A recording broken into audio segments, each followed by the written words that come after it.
Lors d'un dîner de famille, j'ai accidentellement bousculé le père de mon mari. Ce qui a suivi a été un cauchemar. Il m'a giflé brutalement devant tout le monde et a hurlé « Comment oses-tu me toucher, espèce de souillon ? Nettoie mon pantalon et sors d'ici. » Mais le pire, la trahison la plus profonde, est venue de mon propre mari. À ma grande surprise, il a dit « Présente-lui tes excuses ou dégage. » J'ai quitté le dîner ce soir-là, le cœur en miettes, mais la tête haute. Ce qu'ils ignoraient, c'est que quand ils rentreraient dans notre maison, la serrure aurait été changée, et que ce n'était que le début de leur cauchemar. Avant de plonger dans les détails de cette soirée qui a tout changé, j'aimerais prendre une seconde pour vous remercier d'être là. Ces histoires sont difficiles à raconter, et votre soutien signifie beaucoup pour moi. Dites-moi dans les commentaires depuis quelle ville ou quel pays vous m'écoutez, et quelle heure il est chez vous en ce moment. Savoir que nous partageons ce moment ensemble, malgré la distance, me donne de la force. Maintenant, revenons à ce fameux dîner. Le domaine viticole des Delacroix, la famille de mon mari, était magnifique, surtout en automne. Les vignes s'étendaient à perte de vue, baignées d'une lumière dorée. Mais pour moi, Isabelle, cette beauté avait toujours un goût amer. Depuis 25 ans que j'étais mariée à Antoine, je n'avais jamais vraiment fait partie de ce monde. J'étais la pièce rapportée, la fille d'ouvrier de Lyon qui avait eu la chance d'épouser l'héritier. Eux, c'étaient les Delacroix, un nom synonyme de pouvoir et de richesse dans le Beaujolais. Moi, j'étais juste Isabelle, la consultante en informatique dont ils ne comprenaient pas le métier, mais dont ils exploitaient volontiers les compétences. C'est moi, et moi seule, qui avais modernisé tout leur système de gestion, de la comptabilité au site de vente en ligne. Sans moi, leur entreprise serait encore à l'âge de pierre. Mais la gratitude n'a jamais fait partie de leur vocabulaire. Le respect non plus. Ce soir-là, l'air était particulièrement tendu. Bernard, mon beau-père, le patriarche impitoyable, avait invité un important distributeur suisse. C'était un dîner crucial pour un nouveau contrat d'exportation. Assise à cette immense table en chêne massif, je me sentais comme une souris dans une cage de lion.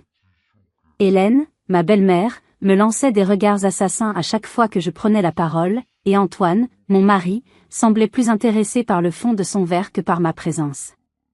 Le malaise a atteint son paroxysme lorsque le distributeur suisse, un homme charmant du nom de Monsieur Schmitt, m'a posé une question sur le nouveau site internet. Madame Delacroix, j'ai été très impressionnée par la fluidité de votre plateforme de commande en ligne. C'est un travail remarquable. Avant que je puisse ouvrir la bouche pour le remercier, Bernard a pris la parole, un sourire carnassier aux lèvres. Oh, ça ?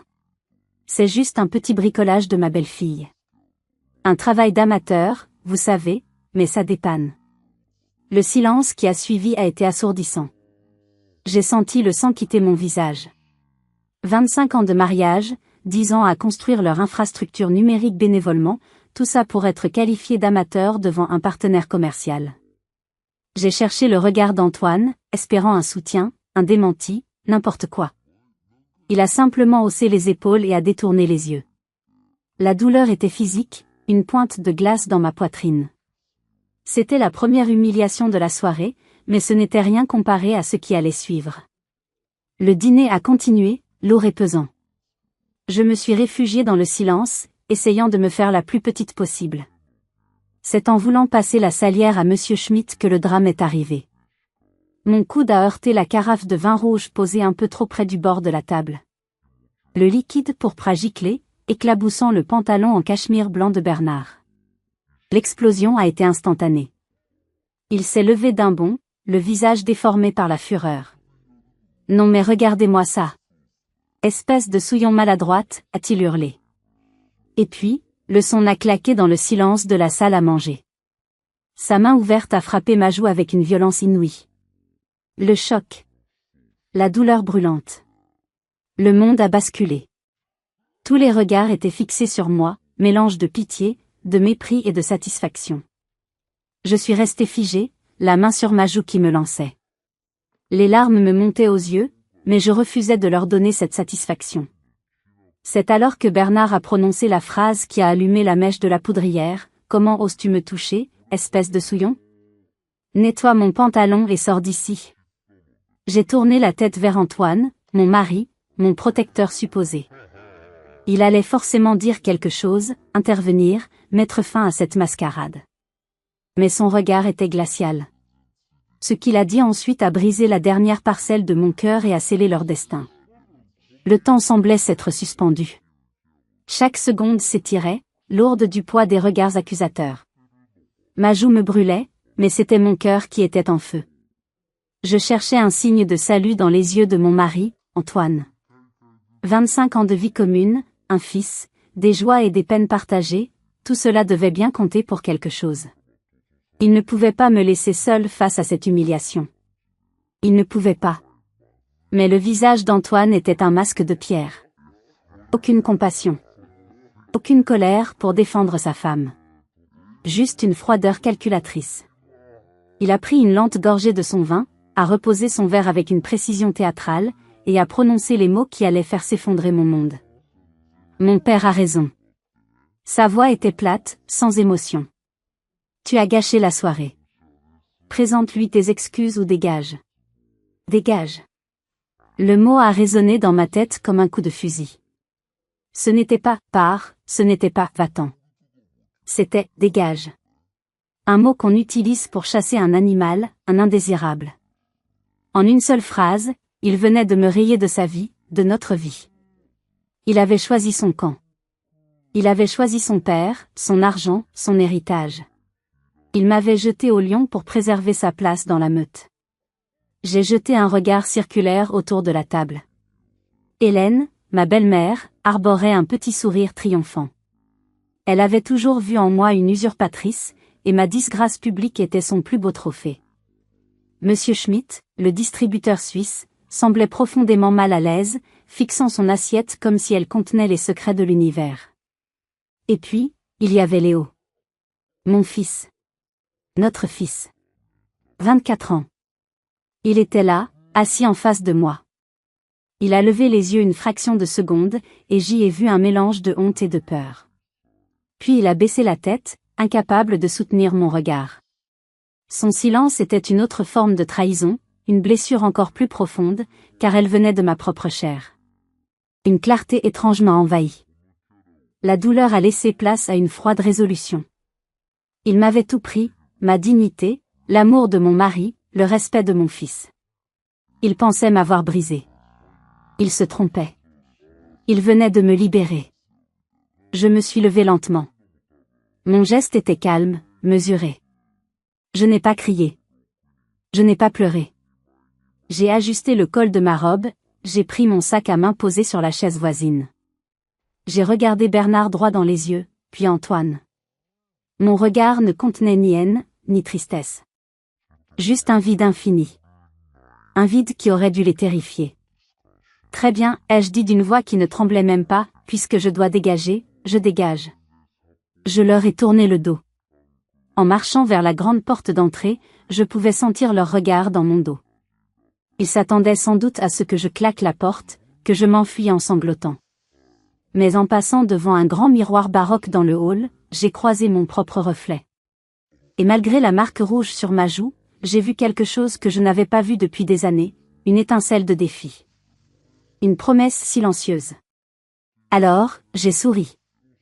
Un sourire léger, presque imperceptible, mais chargé de tout ce qui allait arriver. Ils n'avaient aucune idée de ce qui les attendait.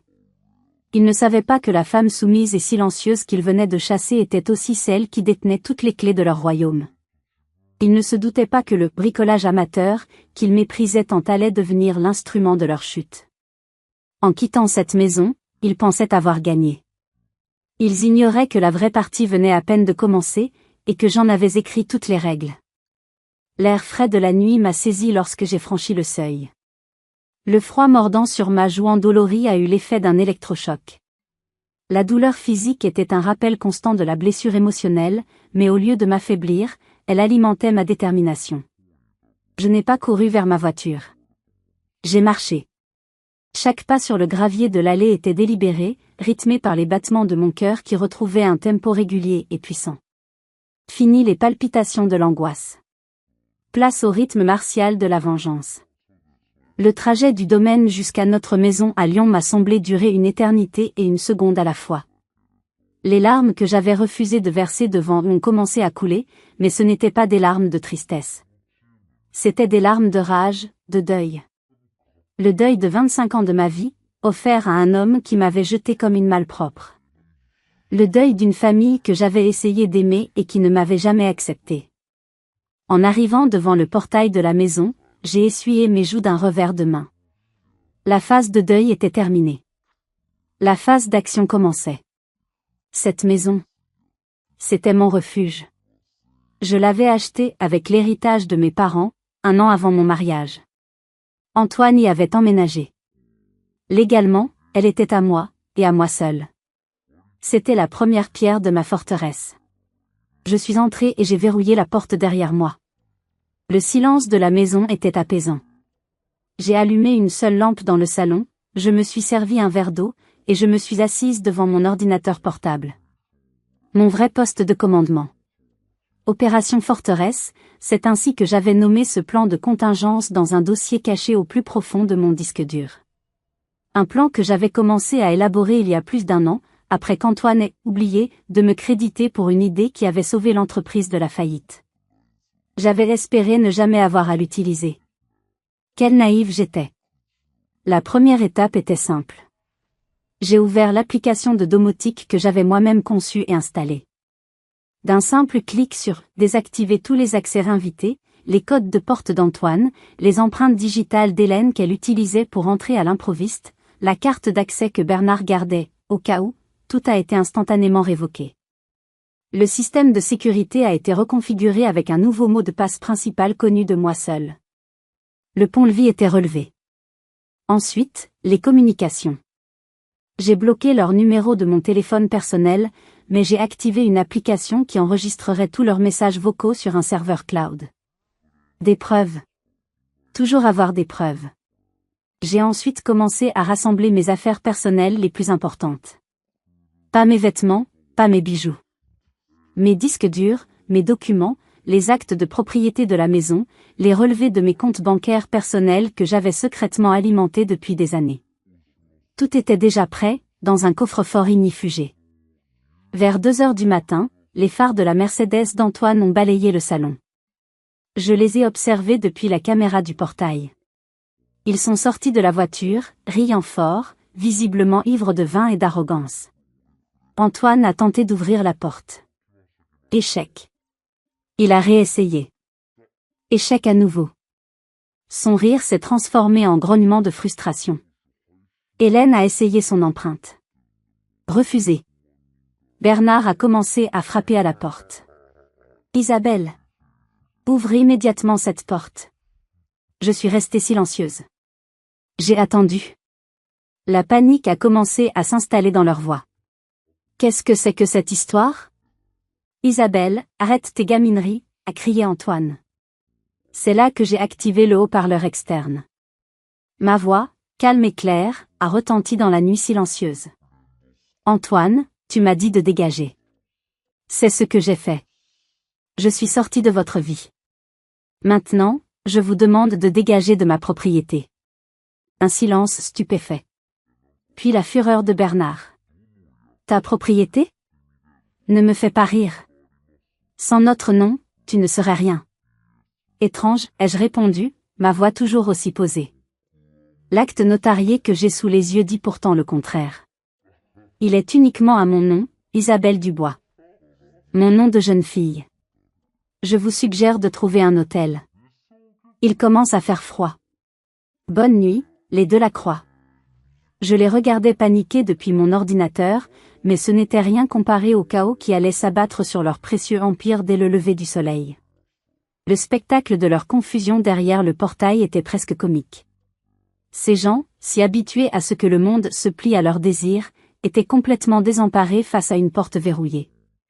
Ils ont crié, menacé, appelé la police. Quand les gendarmes sont arrivés, je leur ai simplement parlé par l'interphone, leur expliquant la situation et leur proposant de leur montrer l'acte de propriété à travers la vitre. Face à l'évidence, ils n'ont rien pu faire d'autre que de conseiller à la famille Delacroix de quitter les lieux. Leur humiliation était désormais publique, même à petite échelle. Vous vous demandez sûrement comment j'avais pu préparer tout ça avec une telle précision. La vengeance n'est pas une impulsion, c'est une architecture. Et j'en étais l'architecte. Cette forteresse numérique et légale, je ne l'ai pas construite en une nuit. Je l'ai bâtie brique par brique, pendant des années de mépris silencieux. Tout a commencé il y a environ 3 ans. L'entreprise Delacroix traversait une crise. Un de leurs principaux concurrents venait de lancer une stratégie de vente en ligne très agressive, et leur vente s'effondrait. Bernard et Antoine étaient en panique. Lors d'un dîner dominical, j'ai timidement suggéré une solution, un système complet de gestion de la relation client couplé à une plateforme de marketing direct, permettant de créer des offres personnalisées pour leurs clients fidèles. J'avais passé des semaines à modéliser le projet sur mon temps libre. Antoine m'a à peine écouté. Mais une semaine plus tard, lors d'une réunion du conseil d'administration, il a présenté mon idée comme étant la sienne. Chaque mot, chaque concept, c'étaient les miens. Bernard l'a couvert d'éloges, le qualifiant de « visionnaire ». Quand j'ai confronté Antoine le soir même, il a ri. « Oh, allez, Isabelle, ne sois pas naïve. Tu crois vraiment qu'ils auraient écouté la technicienne ? J'ai dû donner du poids à ton idée. C'est pour le bien de la famille. » C'est ce soir-là que quelque chose s'est brisé en moi. J'ai compris que pour eux, je n'étais qu'un outil, une ressource à exploiter. Pas une partenaire, pas un membre de la famille. Un outil. Alors, j'ai décidé de devenir un outil très, très dangereux. J'ai accepté de mettre en place son projet. J'ai passé les 2 années suivantes à construire l'intégralité de leur nouvelle infrastructure numérique. Le site web, le système de paiement, la base de données clients, la logistique, la sécurité, tout passait par moi. C'était mon chef-d'œuvre. Mais pour chaque porte officielle que je construisais pour eux, je créais une porte dérobée pour moi. Un backdoor secret, invisible pour tout autre informaticien, qui me donnait un contrôle total et permanent sur l'ensemble du système. En parallèle, j'ai commencé à mettre de l'ordre dans ma vie. J'ai ouvert un compte bancaire professionnel au nom de mon entreprise de conseil, Cyberphénix Sécurité. J'ai commencé à facturer des clients externes, construisant ma propre indépendance financière. Chaque euro gagné était une pierre de plus à ma forteresse. J'ai consulté un avocat spécialisé en divorce, Maître Dubois, pour comprendre mes droits. C'est lui qui m'a confirmé que la maison était insaisissable. C'est lui qui m'a conseillé de documenter chaque humiliation, chaque injustice. C'est à ce moment-là que j'ai su que je devais me préparer. Il m'avait volé mon travail, mon mérite, et petit à petit, mon estime de moi. Et vous, qu'auriez-vous fait à ma place ? Auriez-vous supporté plus longtemps ? Ou auriez-vous commencé à aiguiser vos propres armes en silence ? Dites-le moi dans les commentaires, votre avis m'intéresse sincèrement. Pendant toutes ces années, il me voyait comme la femme silencieuse, un peu ennuyeuse, qui passait ses soirées sur son ordinateur. La gentille Isabelle. Ils n'ont jamais vu l'architecte qui dessinait les plans de leur futur donjon. Ils n'ont jamais compris que celui qui construit un empire est aussi celui qui connaît toutes ses failles. La gifle de Bernard n'a pas été le début de ma vengeance. Ce n'a été que le signal. Le signal que l'heure de la démolition avait sonné. Et j'avais la main sur le détonateur.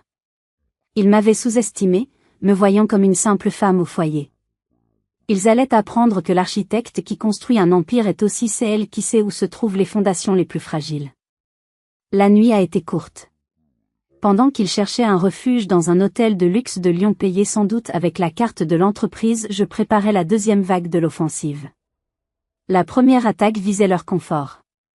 La 2e visait leur Dieu, l'argent. À 6 heures du matin, juste avant l'ouverture des banques, j'ai exécuté l'ordre de virement que j'avais préparé. La moitié des fonds du compte joint, la part qui correspondait à mes apports et à l'héritage que j'y avais déposé, a été instantanément transférée sur mon compte personnel sécurisé. Puis j'ai appelé la ligne d'urgence de la banque pour signaler une « activité suspecte » sur les cartes de crédit liées au compte, demandant un gel immédiat de tous les moyens de paiement.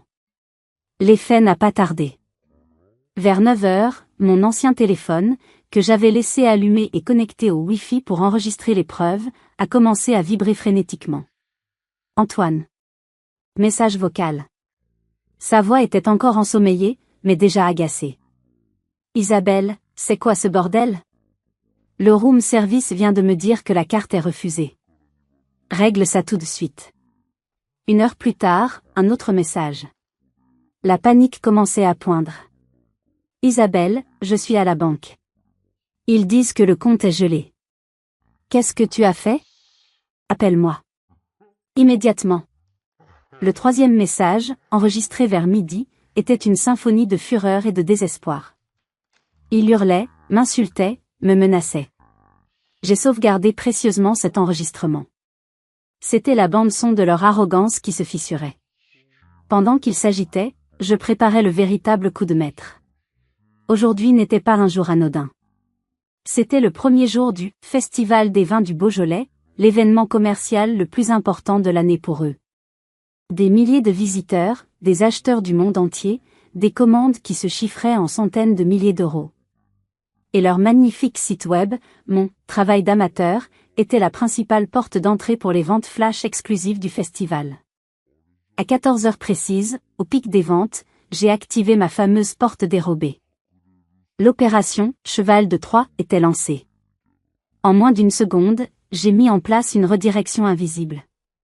Chaque client qui cliquait sur « Payer » sur le site delacroix.fr était redirigé, sans s'en rendre compte, vers le module de paiement d'une fondation que j'avais soigneusement sélectionnée, Femmes Debout, une association venant en aide aux femmes victimes de violences conjugales et psychologiques.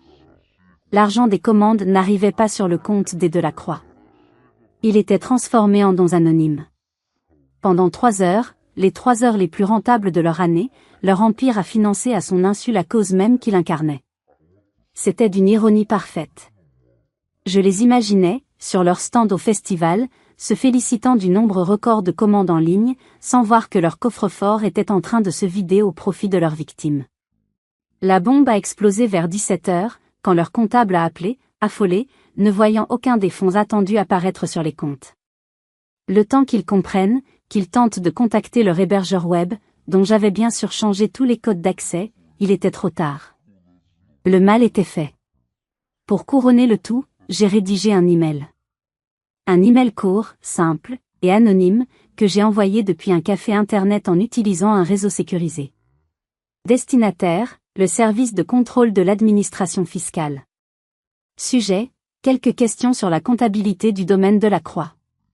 Dans le corps du mail, une seule phrase, avez-vous déjà regardé de près leurs notes de frais et leurs déclarations de TVA sur les ventes à l'export? C'était une petite graine. Mais je savais qu'elle tomberait sur une terre très fertile.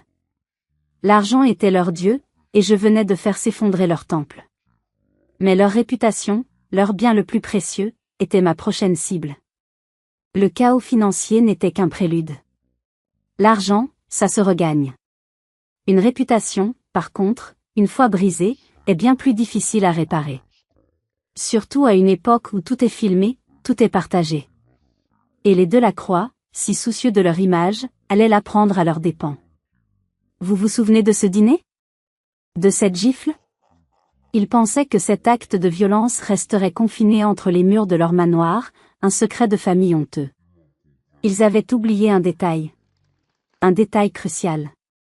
J'avais invité ce soir-là, à titre personnel, un vieil ami. Pas n'importe qui. Marc Dubois, un cousin éloigné, mais surtout un blogueur très influent dans le monde du vin. Un homme que Bernard avait publiquement humilié quelques années plus tôt lors d'une dégustation, qualifiant son jugement de « palais de paysan ». Marc n'avait jamais oublié. Quand j'ai vu son nom sur la liste des invités d'Antoine, j'ai su que le destin avait un sens de l'humour particulièrement noir. Marc était assis à l'autre bout de la table. Discret. Observateur. Et quand Bernard a levé la main sur moi, le réflexe de Marc a été immédiat. Son téléphone était posé sur la table, et il a filmé. Toute la scène. La gifle, le son qui claque, les insultes, la réponse glaciale de mon mari. Une vidéo de 30 secondes, d'une clarté parfaite. Le lendemain de la débâcle financière, alors que la famille Delacroix était encore sous le choc, j'ai appelé Marc. Je n'ai pas eu besoin de le supplier. Il avait déjà sa propre idée en tête. Cette brute arrogante mérite une leçon, Isabelle. Et je vais lui donner. Il n'a pas simplement posté la vidéo sur les réseaux sociaux. C'eût été trop simple. Il a fait ce qu'il savait faire de mieux, il a écrit. Il a publié sur son blog, suivi par des dizaines de milliers de professionnels et d'amateurs de vin, un article dévastateur. Le titre, Le vrai visage du vignoble de la Croix, arrogance, violence et vin bouchonné.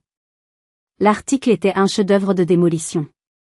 Il commençait par la description clinique de la scène, la violence de la gifle contrastant avec le luxe du décor. Puis, il liait cet acte à une culture d'entreprise toxique, à l'arrogance de Bernard, à son mépris pour ses employés et ses partenaires.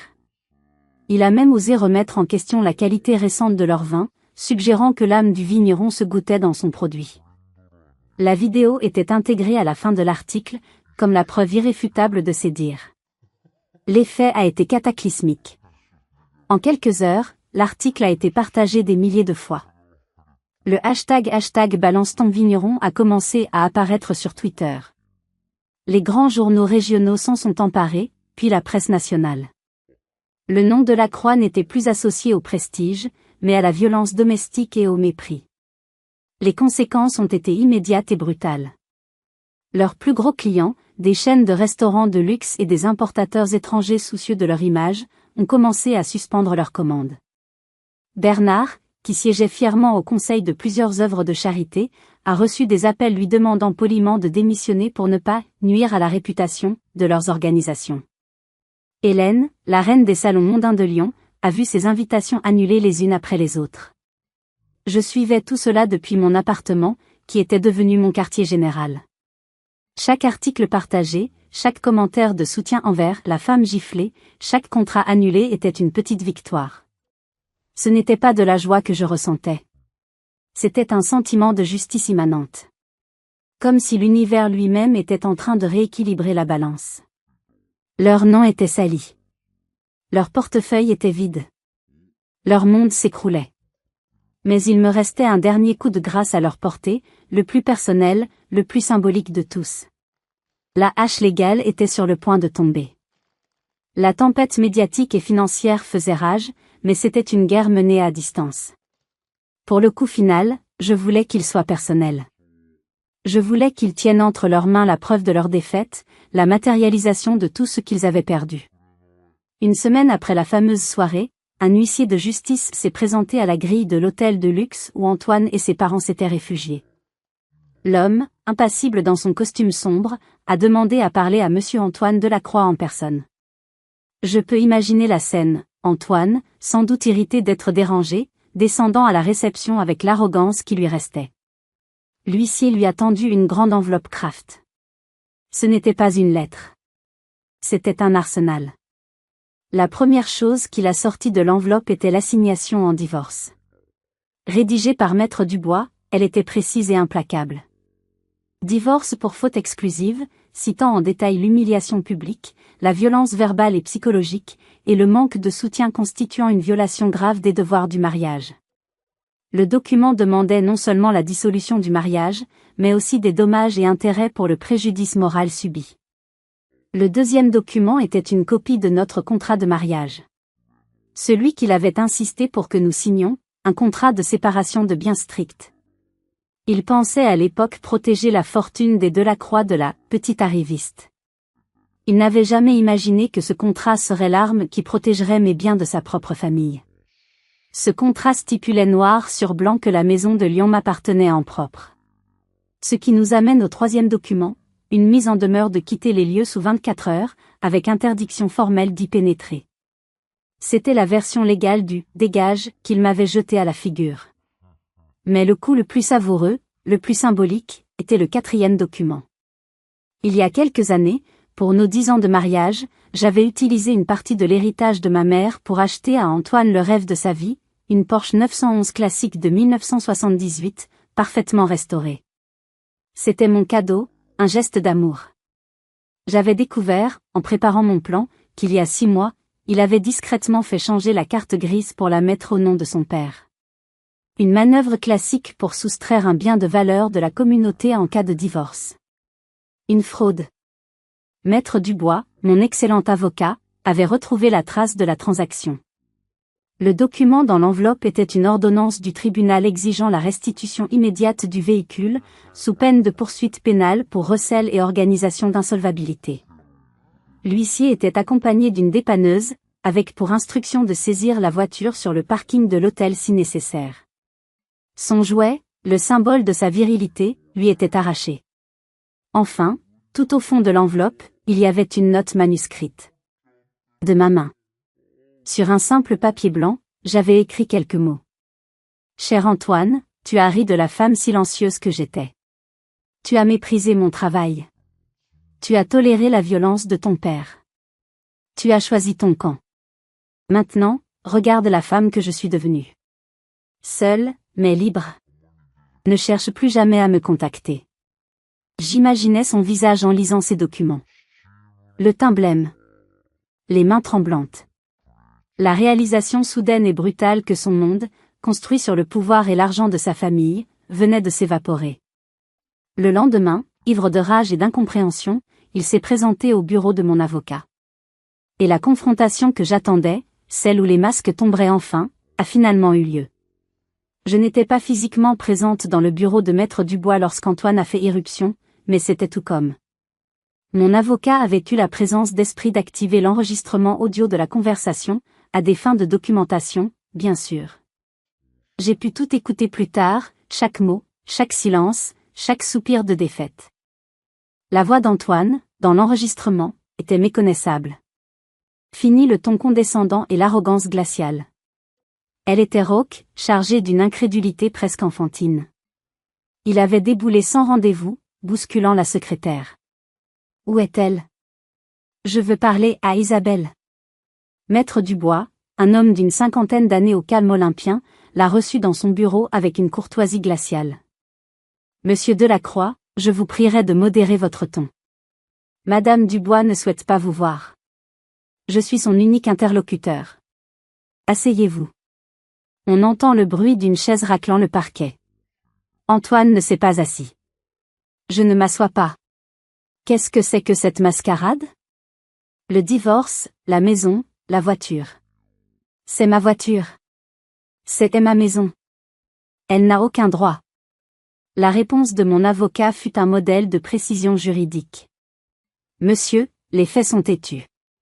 L'acte de propriété de la maison est au nom unique de Madame Isabelle Dubois, bien propre acquis avant le mariage. Quant au véhicule, il s'agit d'un cadeau fait durant le mariage. Votre tentative de le soustraire à la communauté en le mettant au nom de votre père constitue une fraude, comme le juge l'a reconnu. La voiture a été légalement restituée à sa propriétaire légitime. Tout cela est parfaitement légal. Un silence. On entend Antoine faire les 100 pas. Puis, sa voix a changé. La colère a laissé place à une sorte de plainte. Mais, pourquoi? Pourquoi fait-elle tout ça? C'était juste une dispute de famille. Une gifle? Mon père est sanguin, c'est tout. Elle aurait dû s'excuser et tout serait rentré dans l'ordre. C'est là que Maître Dubois a porté l'estocade. Sa voix est devenue plus grave, plus solennelle. Monsieur Delacroix, vous ne comprenez toujours pas. Pour vous, c'était juste une dispute. Pour votre femme, c'était l'humiliation de trop après des décennies de mépris. Ce n'était pas juste une gifle. C'était un acte de violence intolérable, validé par le silence et la complicité de son propre mari. Vous lui avez demandé de choisir entre sa dignité et vous. Elle a choisi sa dignité. Mais, elle avait tout ce qu'elle voulait, a presque pleuré Antoine. Le nom, l'argent, le statut. Elle n'a jamais voulu de votre nom, de votre argent ou de votre statut, a rétorqué l'avocat. Elle voulait du respect. Un respect que vous ne lui avez jamais accordé. Vous l'avez traitée comme une employée, une technicienne pratique, mais jamais comme une égale. Vous avez profité de ses compétences pour bâtir votre empire, sans jamais lui en donner le crédit. Un long silence s'est installé. Puis, la phrase qui a révélé toute l'étendue de sa déconnexion. Une phrase murmurée, pleine d'une sincère incompréhension. Mais, je ne pensais pas qu'elle partirait.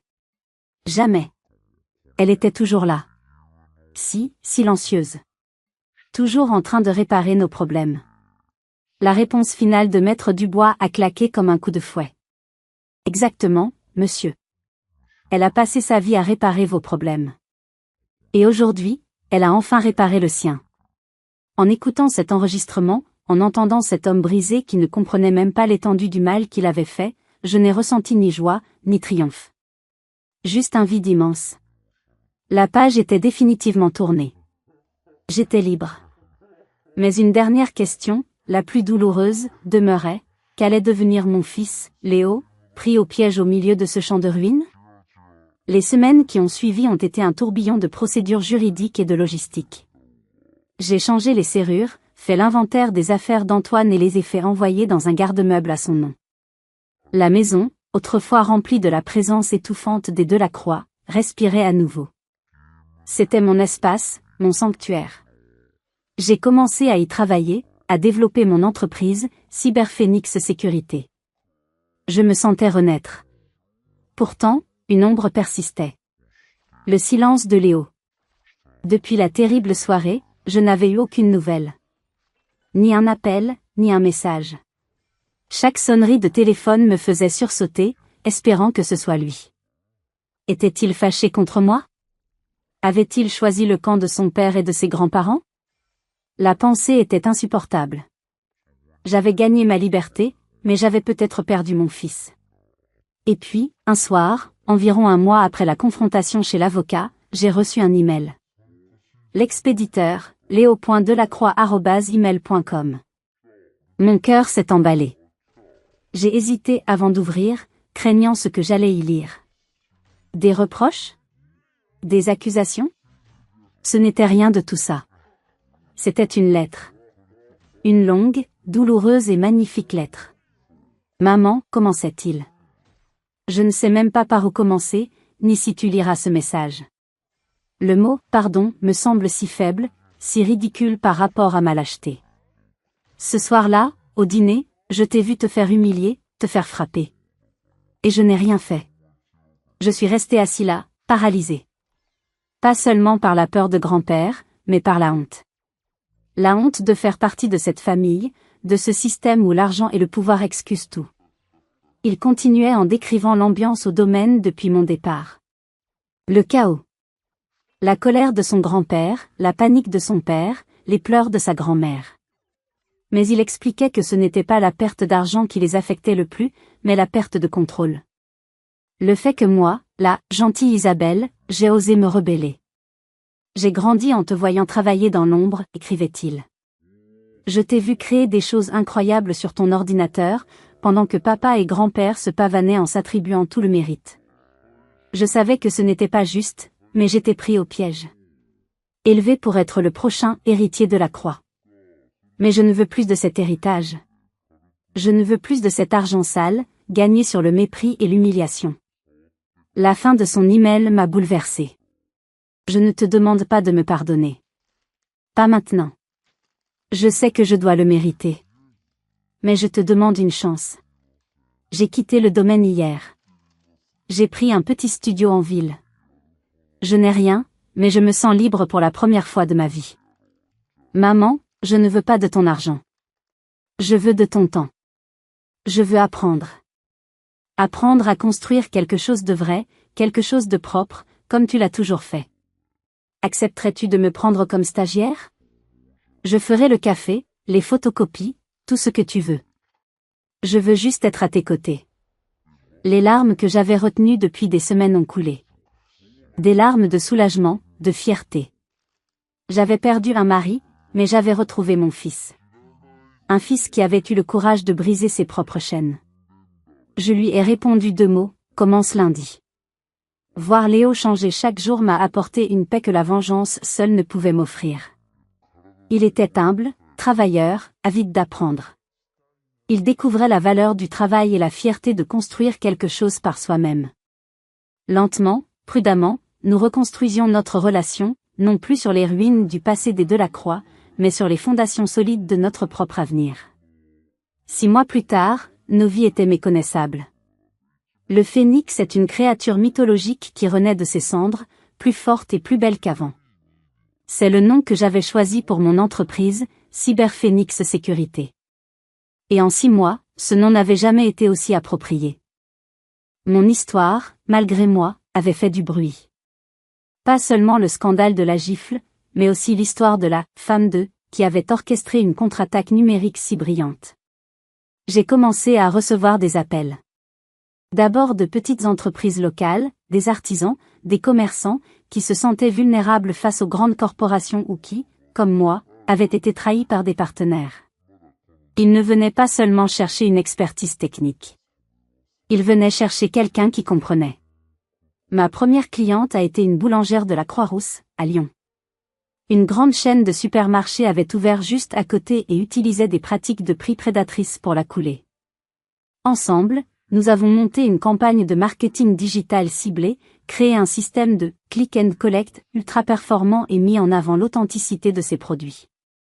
En 3 mois, son chiffre d'affaires avait augmenté de 30%. Elle avait embauché un apprenti. C'était ça, ma nouvelle vocation. Utiliser mes compétences non pas pour enrichir les riches, mais pour armer les courageux. L'entreprise a grandi vite. Très vite. J'ai dû embaucher. J'ai recruté des profils atypiques, des femmes en reconversion professionnelle, des jeunes issus de quartiers difficiles, des seniors que le marché du travail avait rejetés. Des gens comme moi. Des gens qui avaient quelque chose à prouver. Ensemble, nous formions une équipe redoutable. Et Léo, dans tout ça, il n'a pas fait le café longtemps. Sa connaissance du monde des affaires, même si c'était celui de sa famille, s'est avérée précieuse. Mais surtout, il avait une créativité et une empathie que je ne lui soupçonnais pas. Il était doué pour le marketing, pour raconter les histoires de nos clients. Il a pris en charge toute la communication de l'entreprise, tout en suivant des cours du soir en gestion. Je le voyais s'épanouir, devenir un homme, loin de l'ombre toxique de son père et de son grand-père. Un jour, il m'a dit, « Tu sais, maman, avant, j'étais l'héritier d'un vignoble. Aujourd'hui, j'ai l'impression d'être le bâtisseur de quelque chose qui a du sens. » Je n'avais jamais été aussi fier de lui. Un matin, mon attachée de presse est entrée dans mon bureau, un grand sourire aux lèvres. Elle tenait un magazine. Pas n'importe lequel. Forbes France. En couverture, il y avait mon visage. Pas de maquillage excessif, pas de pose artificielle. Juste moi, dans mon bureau, avec mon équipe en arrière-plan. Le titre, Isabelle Dubois, de l'ombre à la lumière, la revanche par l'innovation. Quant aux Delacroix, les nouvelles étaient rares, mais peu réjouissantes pour eux.